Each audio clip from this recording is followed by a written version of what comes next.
ये कहानी एक महान योद्धा की है जिसने अकेले ही दुनिया की सबसे खतरनाक जादुई सल्तनत को हराया और अपने माता पिता और कबीले का बदला लिया। Hello everyone, welcome to new movie 431। तो मूवी स्टार्ट होती है और हमें एशरोन कबीले के बारे में बताया जाता है जिन्होंने मुर्दों को जिंदा करने का राज जान लिया और बादशाहों की हड्डी से एक नकाब बनाया और अपनी बेटियों की बलि देकर शैतान से समझौता किया। वो नकाब काली दुनिया से ताकत खींचकर उसे पहनने वाले को दुनिया का सबसे ताकतवर इंसान बना देगा। उस नकाब की मदद से एशरोन ने पूरी दुनिया के शहरों को अपना गुलाम बना लिया। लेकिन एक ऐसा भी कबीला था जो आज तक किसी के सामने नहीं झुका। उसका नाम था बारबेरियन। और अब बारबेरियन एशरोन के खिलाफ खड़ा हुआ और उन्होंने एशरोन के कबीले को हराकर उस नकाब के टुकड़े कर दिए और उन्हें अलग अलग कबीलों में बांट दिया ताकि वो ताकत दोबारा किसी के हाथ न लगे। मगर भविष्यवाणी के मुताबिक कोई ऐसा आएगा जो उस नकाब को जोड़कर दोबारा दुनिया पर राज करने की कोशिश करेगा। फिर हम जंग का मैदान देखते हैं जहाँ बारबेरियन कुछ जालिम लोगों से लड़ रहे होते हैं। इसी जंग के दौरान एक बारबेरियन औरत एक बच्चे को जन्म देती है। उसका पति अपनी पत्नी से उस बच्चे का नाम रखने को कहता है। वो औरत उस बच्चे का नाम कोनन रखकर मर जाती है। फिर कुछ साल बीत जाते हैं और हम समेरिया गांव को देखते हैं। कोनन भी अब थोड़ा बड़ा हो जाता है। उसके पिता उसकी ट्रेनिंग बचपन से ही शुरू कर देते हैं। वो उसे सिखाते हैं कि एक बारबेरियन किसी के सामने नहीं झुकता। फिर कोनन के पिता कुछ बच्चों को एक टास्क देते हैं। वो उनके मुंह में अंडा रखते हैं और उन्हें कहते हैं कि जो कोई इस अंडे को बिना तोड़े पहाड़ों का चक्कर लगाकर सही सलामत वापस लाएगा उसे योद्धाओं के साथ लड़ने का मौका मिलेगा। इस टास्क में भाग लेने के लिए कोनन भी आ जाता है। उसके पिता उसे भी एक अंडा देते हैं। फिर ये सब बच्चे एक बर्फीले जंगल से होते हुए बहुत आगे आ जाते हैं। तभी कुछ जंगली लोग इनका पीछा करने लगते हैं जिन्हें देखकर वो सारे बच्चे वहाँ से भाग जाते हैं। मगर कोनन उन्हें देखकर खौफजदा नहीं होता क्योंकि उसके पिता ने उसे बचपन से ही डरना नहीं सिखाया। इसीलिए कोनन उन जंगलियों के साथ लड़ने लगता है और उन्हें मारने के बाद उनका सर काटकर गाँव में ले आता है। गाँव वाले कोनन की बहादुरी देखकर हैरान हो जाते हैं। तभी कोनन के पिता वहाँ आते हैं। कोनन उस अंडे को अपने मुंह से निकालकर बाहर फेंकता है। ये देखकर कोनन के पिता समझ जाते हैं कि कोनन एक दिन बहुत बड़ा योद्धा बनेगा। अगले दिन कोनन जब अपनी प्रैक्टिस कर रहा होता है तो उसे बहुत सारे घोड़ों के पैरों की आवाज सुनाई देती है। कोनन देखता है कि वो लोग बहुत तेजी से कोनन के गांव की तरफ बढ़ रहे हैं। दरअसल जिन जंगलियों को कोनन ने मारा था वो खलार के लोग थे। खलार एक लुटेरा है जिसकी पत्नी एक चुड़ैल थी जिसे बारबेरियन के कबीले के लोगों ने जिंदा जलाकर मार दिया था। और अब खलार उस नकाब की मदद से उसे वापस जिंदा करना चाहता है क्योंकि उसके जिंदा होते ही खलार इतना ताकतवर हो जाएगा कि वो पूरी दुनिया को अपना गुलाम बना लेगा। खलार ने उस नकाब के बाकी सारे टुकड़े हासिल कर लिए हैं। बस अब एक टुकड़ा ही बाकी है जो सैमुराई गांव में मौजूद है। इसीलिए खलार अपनी पूरी ताकत के साथ उस गांव पर हमला करता है और कोनन के पिता को बंदी बना लेता है और उससे उस टुकड़े के बारे में पूछता है। मगर वो उसे कुछ भी बताने से मना कर देता है। कोनन अपने पिता की जान बचाने के लिए खलार के लोगों पर हमला कर देता है और कप्तान नाम के आदमी की नाक काट देता है। मगर वो लोग कोनन को काबू कर उसके पिता के साथ बांध देते हैं। कोनन का जज्बा देखकर खलार कोनन के पिता से कहता है कि तुम्हारा बेटा बहादुर है मगर मेरी बेटी भी कुछ कम नहीं। वो अपनी बेटी मरीक को उस टुकड़े को ढूंढने को कहता है। अब क्योंकि मरीक एक चुड़ैल की बेटी है तो काली ताकतें उसे विरासत में मिली थी। मरीक अपने जादू से इस टुकड़े को ढूंढकर अपने पिता को दे देती है। वो टुकड़ा मिलता ही खलार वहां से चला जाता है। मगर वो कोनन और उसके पिता को कुछ ऐसे तरीके से बांध देता है कि उन दोनों में से सिर्फ एक ही बच सकता है। कोनन के पिता अपनी जान देकर कोनन को बचा लेते हैं। ये देखकर कोनन को बहुत गुस्सा आता है और वो खलार को खत्म करने की कसम खाता है। फिर हम 20 साल बाद का समय देखते हैं। कोनन अब बड़ा हो गया है। पिछले 20 सालों से कोनन हर शहर में जाकर खलार को ढूंढ रहा है मगर खलार उसे आज तक नहीं मिला। और आज भी कोनन खलार को ढूंढने जीनगरा बस्ती में आया है। यहाँ के कुछ ताकतवर लोगों ने गरीब लोगों को गुलाम बना रखा होता है। कोनन उन सबको उन लोगों से आजाद करवाता है। फिर वो गुलाम आजादी की खुशी में जश्न मना रहे होते हैं। तभी वहाँ पर शॉन नाम का आदमी आता है।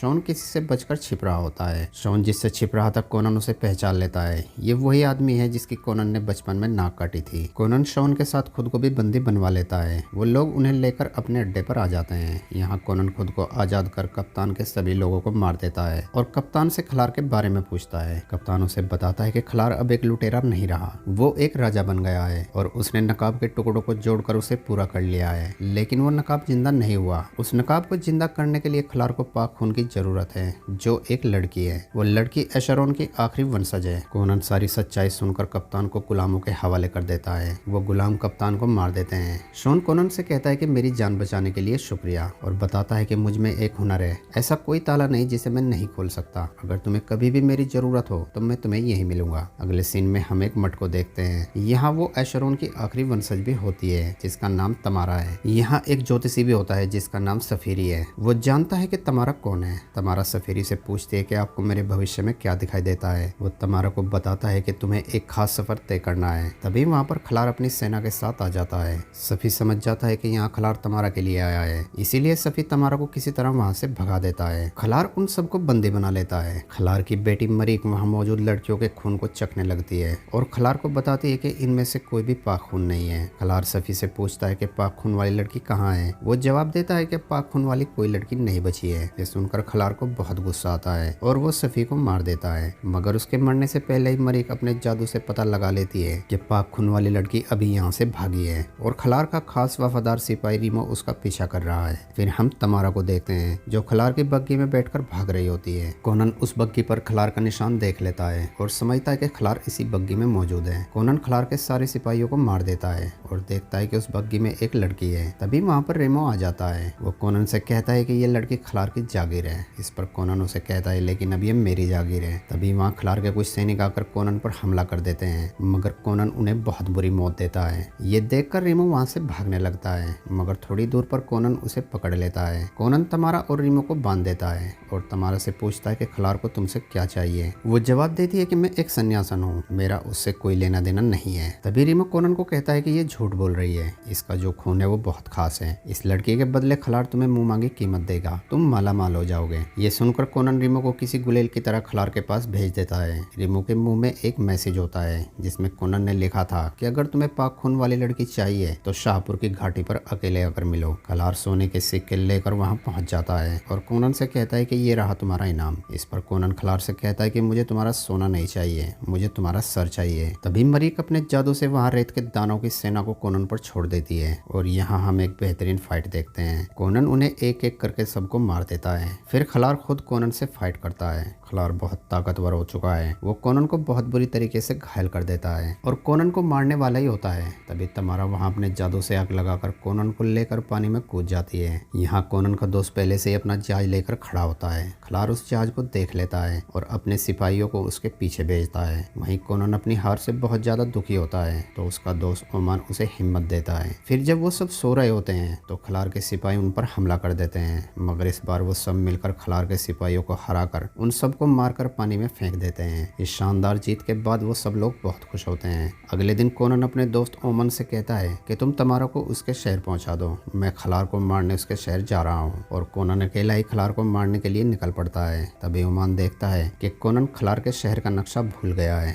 ओमान वो नक्शा तमारा को देता है और कहता है कि इसे कोनन को दे दो और कहता है कि आराम से आना, हम कल सुबह निकलेंगे। वो ऐसा इसलिए करता है क्योंकि ओमान जानता है कि तमारा कोनन से प्यार करने लगी है। यहाँ तमारा कोनन से अपने प्यार का इजहार करती है। फिर ये दोनों इंटीमेट होते हैं। अगली सुबह तमारा वापस जहाज में लौट रही होती है। तभी मरी कुछ सिपाहियों के साथ मिलकर तमारा को उठाकर ले जाती है। तमारा की चीख की आवाज सुनकर कोनन बाहर आता है तो कोनन को वहाँ मरीक का एक नाखून पड़ा मिलता है। कोनन समझ जाता है कि तमारा को मरीक उठाकर ले गई है। कोनन वहाँ से शॉन के पास आता है क्योंकि शॉन एक ऐसा इंसान है जो खलार के किले के दरवाजे को खोल सकता है। उधर मरीक तमारा को लेकर खलार के पास आ जाती है। तमारा खलार से कहती है कि तुम गलती कर रहे हो, मैं वो नहीं हूँ जो तुम्हें चाहिए। मरीक तमारा का खून चख कर अपने पिता से कहती है कि झूठ बोल रही है, ये वही है। वहीं शॉन कोनन को लेकर किले के तहखाने में घुस जाता है। यहाँ तहखाने में पानी भरा होता है और पानी में एक बहुत खतरनाक क्रीचर होता है जो देखने में ऑक्टोपस जैसा होता है। वो क्रीचर उन दोनों पर हमला कर देता है। तभी वहाँ खलार के सबसे खतरनाक सिपाही आ जाते हैं। कोनन उस क्रीचर और उन सिपाहियों से लड़ने लगता है। तभी एक बहुत ताकतवर सिपाही शॉन को पिंजरे में बंद कर पानी में फेंक देता है। वो क्रीचर शॉन को खाने वाला ही होता है। तभी कोनन उस सिपाही को मारकर अपने दोस्त की जान बचा लेता है। शॉन कोनन को लेकर खलार के किले के अंदर घुस जाता है और कोनन से कहता है कि मेरी सीमा बस यहीं तक थी। ये कहकर वो वहाँ से वापस शहर में लौट जाता है। वहीं खलार तमारा को लेकर एक गुफा के अंदर आ जाता है और तमारा को टायर जैसी चीज से बांध देता है। मरीक अपने पिता को वो तलवार देती है जो उसने बचपन में कोनन के पिता से छीनी थी। खलार उस तलवार से तमारा के सीने पर एक कट लगाता है और उसके खून से उस नकाब को जिंदा कर लेता है और अपनी पत्नी मलीवा को पुकारने लगता है। तब तक कोनन भी वहाँ पहुँच जाता है और खलार पर हमला कर देता है। मलीवा वापस आने लगती है जिसकी वजह से वो गुफा टूटकर नीचे गिरने लगती है। तमारा भी उस टायर जैसी चीज के साथ नीचे गिरने लगती है, मगर वो चीज काफी बड़ी होती है, इसीलिए तमारा बीच में ही फंस जाती है। कोनन उसे बचाने जाता है, मगर तभी खलार भी उस टायर जैसी चीज पर कूद जाता है। फिर इन दोनों में फाइट होने लगती है। कोनन किसी तरह तमारा को आजाद कर उसे सेफ जगह पर फेंक देता है और खुद भी खलार के साथ एक सेफ जगह पर कूद जाता है। उधर मरीक तमारा को ढूंढ लेती है और इन दोनों में भी फाइट होने लगती है। मरीक अपने नुकीले नाखूनों से तमारा को मारने वाली ही होती है।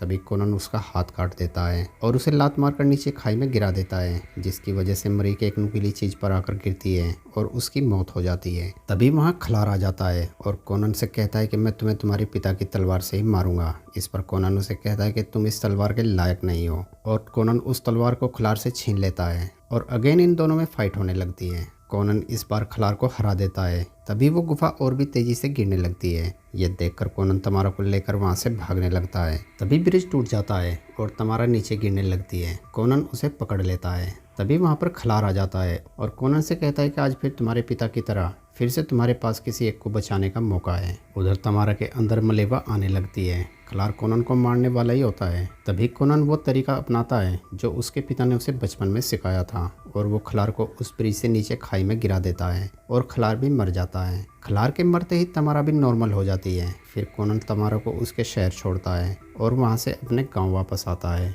यहाँ वो अपने पिता को याद करता है। उसके पिता ने उसे कहा था कि मेरे मरने के बाद मेरी तलवार तुम्हारी होगी, और इसी सीन के साथ हमारी मूवी का एंड हो जाता है। दोस्तों वीडियो अच्छी लगी हो तो वीडियो को लाइक और चैनल को सब्सक्राइब जरूर करना। Thanks for watching.